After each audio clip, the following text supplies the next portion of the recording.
In trying to transition from business as usual to renewal stories, here's something that I've decided to start on with some inspiration from the prophecy of the Shambhala, where apparently the invisible land or kingdom of peace and quiet and silence, the Shambhala, is supposed to be existing in Shambhala warrior's heart as they dismantle the power structures, the past, because these powers were just created, made by human mind, and they can be unmade by the human mind, with the power of compassion, fearlessness, and sight of interdependence.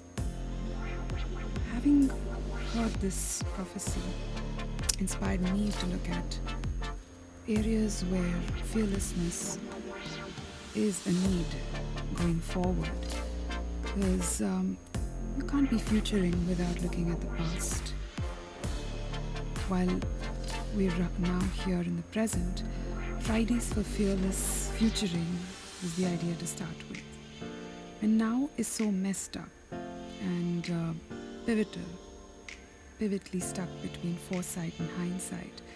And insight relies on throwing the light into areas that were unseen and pushed away into the dark, maybe.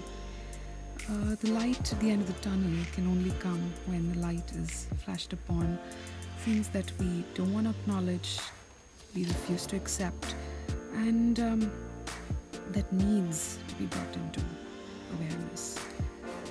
And the slow awareness of moving into something that's really messy starts with acknowledging our own quirks, idiosyncrasies, flaws, and very characteristic, sometimes incorrigible traits. That's our foibles. In facing foibles, what emerges as important is how does it feel to face these foibles? Is there discomfort, awkwardness? Is one feeling judged? Is it unpleasant? Does one want to hide it into our private spaces and further pushing it into the darkness?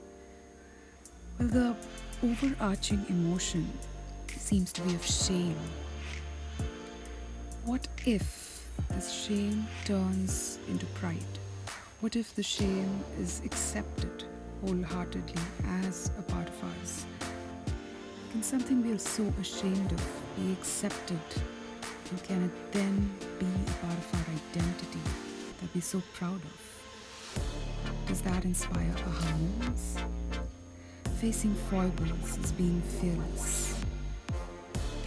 Facing our foibles is growing insight, throwing light upon our own vulnerabilities that we've been harboring and nurturing.